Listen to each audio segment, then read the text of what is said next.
beat.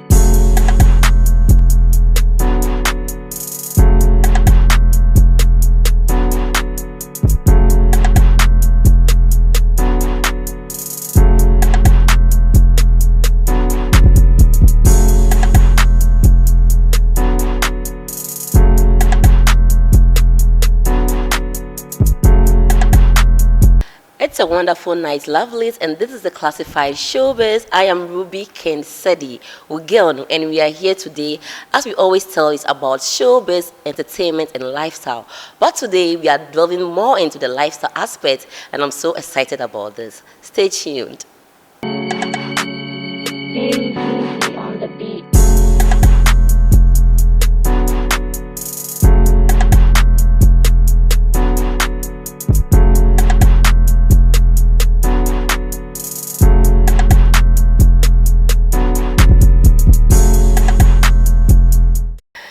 It's been my prayer always that great men, shall we know them, may they know us. And today I'm living right in my answered prayers.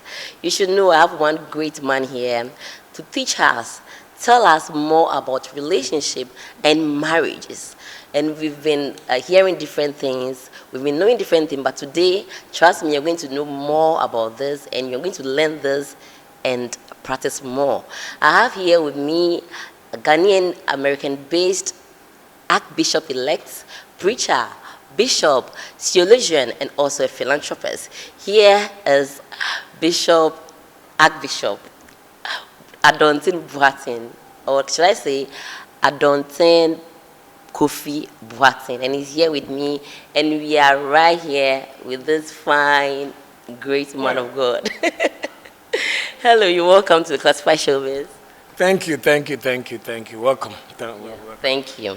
Yes, welcoming because we are here with him. Yeah. Yes. Can I know, before we start, can I know the difference between a bishop, an archbishop, and a preacher? What's the difference between these two? Because growing up, we know they are the same. There's a fivefold ministry that everybody, we have the prophet, we have the teacher, we have apostle, we have bishop. As you work along over time, we grow, we advance.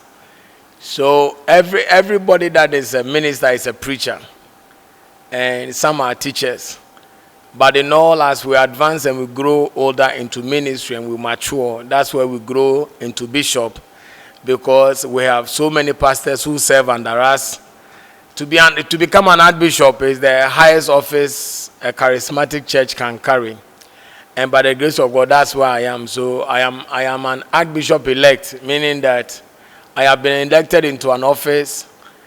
Somewhere next year, I will be ordained as a full archbishop. So that's all I will say about a preacher and a bishop. Okay, so like you said, he's an archbishop-elect, and he's also the founder of a Divine Word International Ministries. Is it here in Ghana or in America? In the United States of America. So you being the Archbishop-elect, are you going to be there, or you're coming here in Ghana to stay with us? My ministry is in the United States of America, and I have businesses also in the United States of America. Ghana is where I was. When I was born, I'm Amprobi. So I like to come down to meet my son, Abuaje, Richard, and some family members. That's why I come here, to also fellowship and enjoy friendship. But my office and my business and the church is in the United States of America. Well, that explains it. So I think if you really want to, so many of you know Archbishop-elect Adonteng Boateng. I know you personally. I've been following your teachings, especially about relationship and marriage. I love to learn a lot about it. But before we go into that, you said you were born in Mamprobi, in a family of how many? You want to know my family size? Yes, please. I come from a family of about five. Yes, but now I'm living in America with my wife and my children. So how many children? I have 4 children. Wow. 1 boy and 3 girls. That's beautiful. So one day we also have, I think four kids is okay. More than 4 can be okay, but should be 5, 4, 5. Okay. So when we delve into the marriage aspect, maybe that will also play in. But before then, we are going straight to the relationship question, which we always ask. People always do ask friends in a normal convo that, what is this most important thing you must do in your relationship? Aside marriages breaking, relationships are also breaking. And if they break, they're not going to end up in marriages. So what are these things we are lacking in relationships that are not making it move forward? Today, people are not honest. And if a man loves you and a man spends money but gets you to buy red dresses and that, and you are deceptive talking to another man behind him, he will break up and go away from you. Always learn as a woman that what you are not ready to do, another woman is ready to do. My personal advice for women is that if they have men in their life that they realize the men are good, they should hold on well to them. Never lose a good man. If you lose a good man, you will never find a good man. There are only few good men also out there. And so many ladies come to me asking me if there are good men out there. There's a lot of good men out there, but it's hard to find. Most of them have also already been damaged by a bad woman. If a good man meets a woman that cheats on him, the man's life is never the same. So honesty, truthfulness, and integrity is very necessary for any relationship. The reason why most relationships are breaking up today is because there is no truth, there is no honesty among partners. This is what is killing relationship. And people also go into a lot of relationship with selfish interests. They have motive. They have a second agenda. So you're going to marry a man because of the job you do, because you are popular, because you have money. The man is coming into your life just because of what you have, not because of who you are. For what you have can go away sometime, but if they love who you are, they will forever stay with you. So that's all I will say about it. Okay. So not to put yourself in a position, I want to generalize this thing, like just think about the real aspect of it.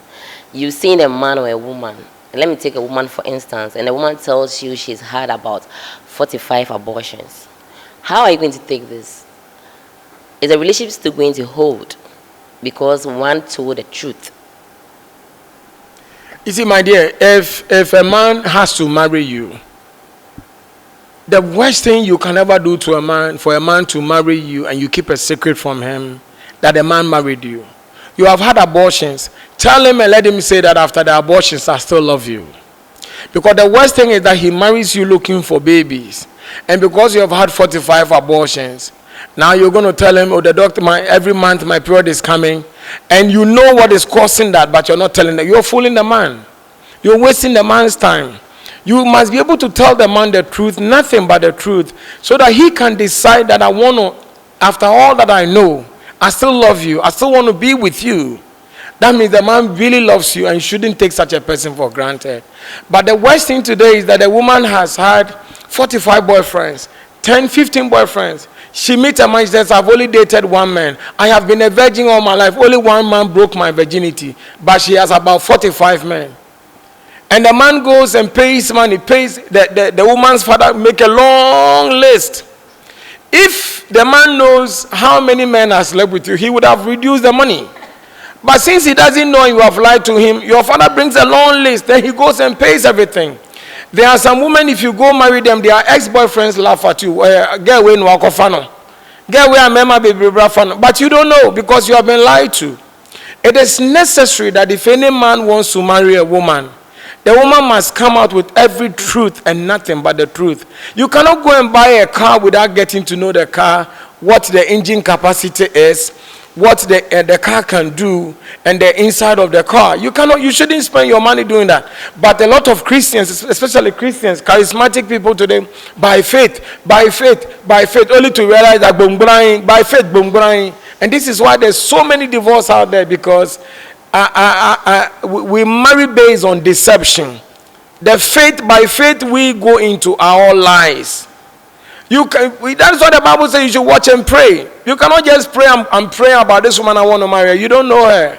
Honey, if any man comes and said today he sees you and said I love you, anybody who doesn't know you cannot love you. They can like you, your personality, but if a man doesn't know you, he cannot love you. In the same way, you cannot see me. Maybe as a handsome man from America with a beautiful smile and said, oh, I love the man. No, you are lying. I tell you, you are lying. You can't love me. You can like my personality. Oh, maybe I've broad-chested. My smile is wonderful. My teeth is white. You like that, but you cannot love me. Love is a deep word. Love is a manifesting word that you can't just love somebody. So are you saying that the word, the sentence or the word "love at first sight" is false? That is deception. That is infatuation. Infatuation is when you see, this is what is happening in Ghana now. And that's why there's so many people cheating and fooling. He sees a lot of women have done their butt and their breast and their stomach. He sees the woman's butt flapping and shaking. He says, oh, this is not love. This is lust. And this is infatuation, because you only saw her personality and you feel said the words it's here. No, you like her personality. But when it has to be love, you must get to know the person. You must get to understand the person. You must get to appreciate the person. Now you can say, honey, I love you, because I know who you are. I can vouch for you. I can defend you. You cannot love something you can't defend. So infatuation is not love. There is no love at first sight. Sometimes people say love at first sight because when we saw each other, the way that the man showed us, the way you are wearing red, oh my God, you understand? This is not love. Oh. And so it doesn't take long, then this fades away. When it's love, love never fades. Love remains green and forever green. But if it's infatuation, if it's lust, if it's love at first sight, after some time, it fades away, it's gone. So never ever tell someone, let somebody say, oh, I saw you, you felt love at first sight. No. It's a lie. He likes you, but he doesn't love you. You don't know somebody, how can you love the person? So there's one thing I think we have to tackle in a relationship, which is fear. I get into a relationship with you. We do. You, for example, then I have this fear of losing you. I have this fear of people telling me this. I have this fear. How do we handle such fear in a relationship? I think it's something we need to learn, or we need people to tell us about. You use me as an example. Let's yes, say please. You and I are in a relationship, quote and unquote. You are in a relationship. I am popular. I am blessed. I am honored. So you realize that, wow, this man is in my life. I don't want to lose him. If you are a woman and a man is in your life, you won't lose him. You know what? You own the man. Own the man means that everything about the man you must be responsible for. Honey, I'm going out to my friend's house. If you were in a deep relationship, you should joyfully tell me, honey, I want to go with you. We must flow together. We must come together. You must not give any woman a chance to feel that there's a space for them to come and enjoy time. Most of the women today, they are in a relationship. They are in a second relationship. So they cannot make time. Do you understand that word? If you pee at the same place for a long time, the next time you go, you see the urine becomes bubble. You need to pee at the same place. Most women today want to date 2-3 men. Why? Apache mention. Like, can you elaborate on this? Because you're not the first person saying this. The people call this the multi-socket relationship. People are in 2 to 4 relationship. What is causing this among the youth? It's very sad though, and it's very dirty. It's very dirty for one woman to allow herself to be used by multiple men. It's calling what about the men? Men will forever be a cheat, whether he is a bishop, he is a pastor, he is a worker. Men will Abraham was a cheat. Isaac was a cheat. But you know what? It takes a strong, good wife or woman in your life to help you away from cheating. Every man, our conception, men are hunters. Men go out to hunt for women. It is up to you, the woman, to protect yourself not to be used by a man. You understand my point? So if you know yourself and you know your worth as a woman, you shouldn't be a multi-socket where this one comes in, this one comes in, this one comes in, and you are driving a range thinking that you owning houses thinking that, no, ma'am, it's not so. Your body is something you should hold in high esteem. Papa, if you're dating two men, from today go and take one man out. I'm talking to you. Sure, I will. I'm not dating two men. Don't date two men. Never. Do one at a time. And if you're in a relationship with one man, don't be talking to other men. It makes you dirty. If you're in a relationship with man and it's serious, do not be talking to other men. You are flirtatious. You are a dirty woman.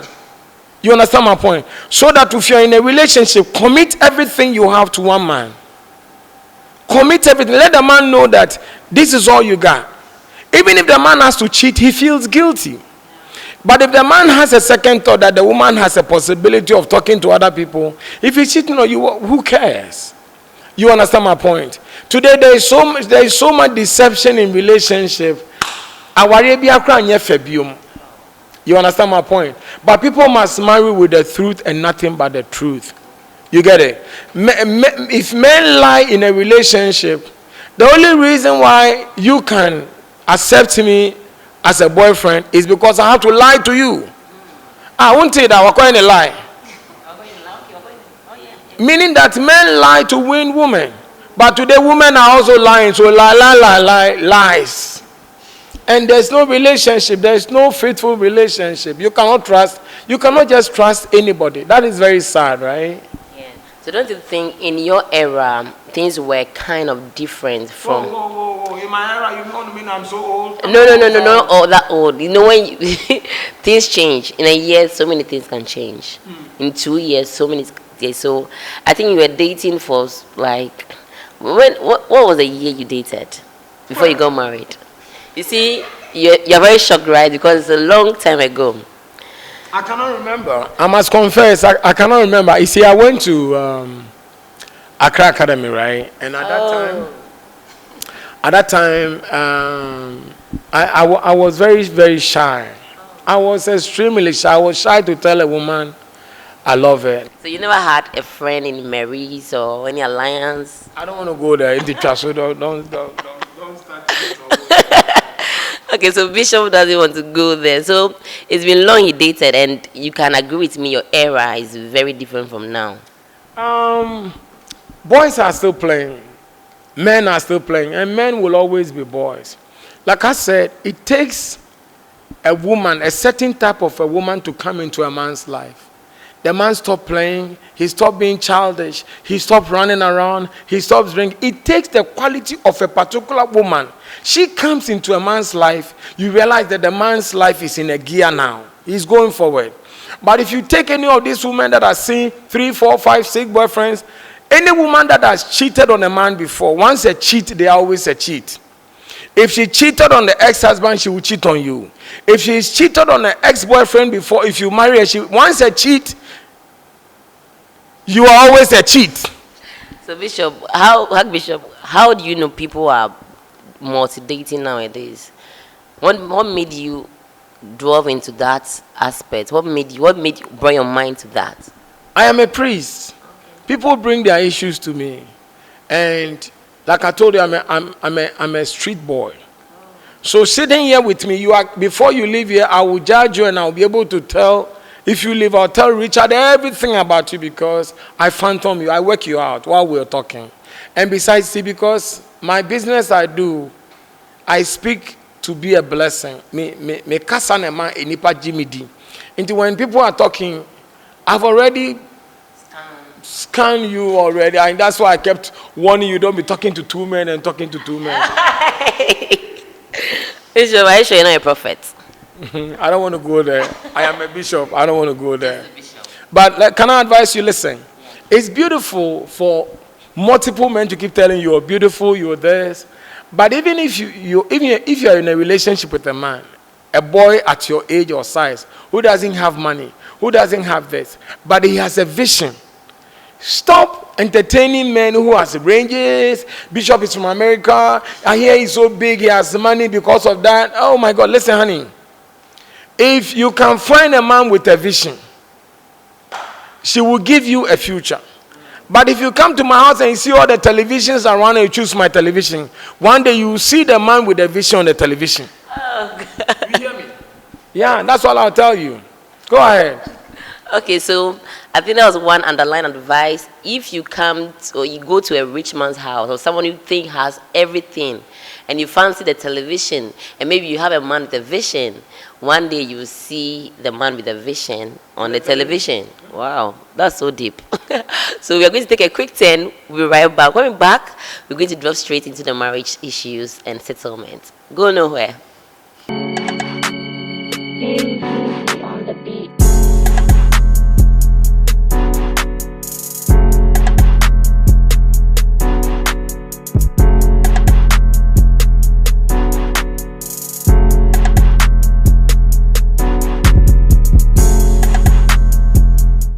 And one thing I love about the atmosphere right here is everyone is just soaked into the wisdom Archbishop is putting into us. And after today, I think when we go into our beds, we'll ponder about these things and our lives will be a better one going on. So, Bishop, now from a relationship to marriage, you asked a question while we were doing our own thing before we came back, that what makes you think this is the right man or this is the right woman for you before you could say, I want to marry this, I want to marry that? Is that when it comes to men, every man has a certain taste. The way God made all of us, every man has a certain taste of a woman they like. Some men like skinny women like you. Some men like fair-colored women like you. Some women like beautiful man like mine sitting there.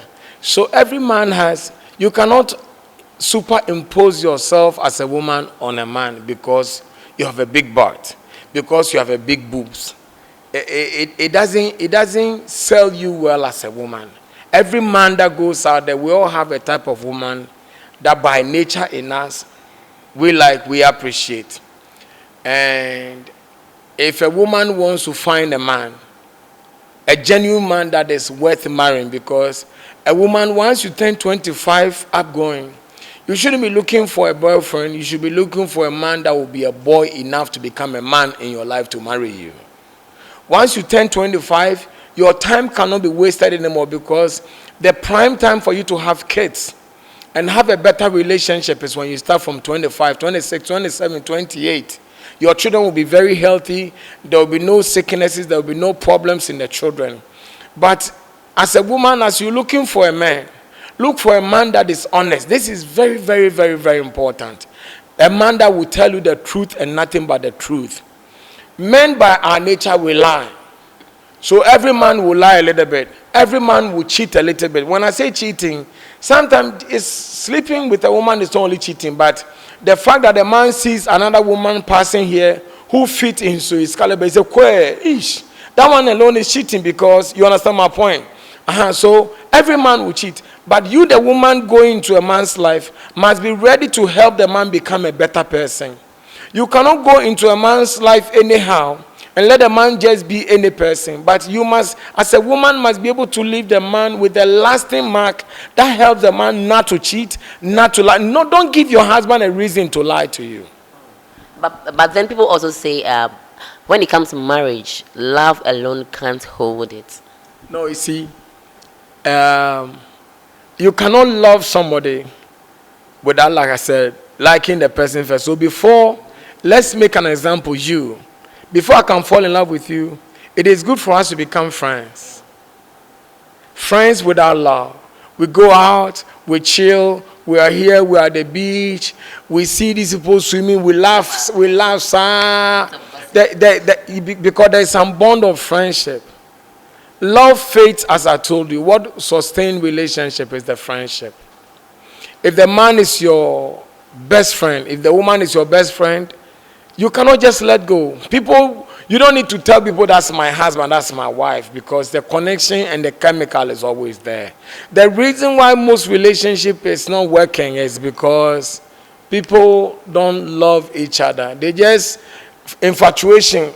Something that, oh, we are in the church. Kwame just married and Akosua just married. We also want to marry, especially the young people. They marry after a year or two, they realize that Mami will cry in Penama, because they didn't go in with a full heart. You must marry for better and for worse.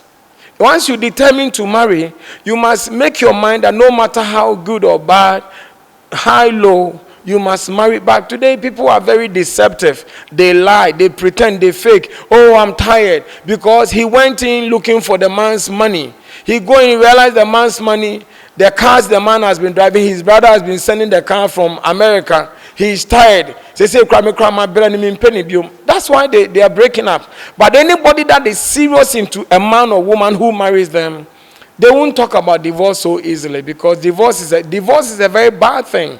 If you marry and you divorce, your life is never the same. Because you bring somebody to attach their spirit and their soul and their destiny to you. The two have become one. When you break one away, you think you are just gone. Your life is never the same. Your life is never the same. So divorce is not a good thing. People shouldn't easily run to divorce. And they break divorce and they come to the pastor. Pastor, I'm looking for a husband. So do you think the church is one factor that is really contributing to breakages of marriages? What has the church done? Because they advise, they counsel. They are there for the people. So when the people run to the church, what are some of the advice the church gives to these people that encourages them to marry? You know, they are very young. No, you see, most people rush into marriage because they want to marry. The pastor cannot stop you from getting married. Some people leave the church because the pastor told them they are not ready. Oh. And if you want to divorce, the pastor can advise you, be patient, be kind, be this. If they still want to divorce, the pastor cannot stop them. People shouldn't be blaming pastors for everything. Yeah, because the blame is all out there. Because they say mostly churches tell these people, get married, especially get married in the church. They don't want people to leave the church. They want two young people to get married in the church. So they procreate and stay in the church. No, but that's not a good thing, though. You cannot force somebody to marry in the church when I don't see my taste in the church. Yeah. If people marry a woman that is not their taste in the church, or a man that is not their taste, after some time they will not even be interested in the church. And I'm married because of this church. Means that the person is not going to hold on to that person anymore, because they married because they were told to marry in the church. The church should not force people to marry in the church. Otherwise, the church has become a business. They want the church to grow, so people must suffer whether you don't like it or not. Papa, I know you can. I can be here. Look at all of you and say, all the ladies here, I don't like anybody because I'm in the church. The pastor said marry somebody. Then I go and carry this one sitting here looking at my face. Only a year or two. I'm tired because this is not, maybe she's too young. Her sweater is too white. Maybe this is not what I want. And I carried her. Now I start resenting her. I start fighting her. I start pushing her back. She said, I don't know why my husband is treating me like that. Because the basis of my interest in her was on the church. God bless you so much, and it's been a wonderful interview. We've learned so much, we've taken so much in, and I know you out there also learned so much. If you're in a toxic relationship, or you are dating more than one man or more than one woman, please, this is for you. Go to bed, ponder over this. It is a classified showbiz, and I am Ruby Ken Sedi Ugil. Thank you. Bye.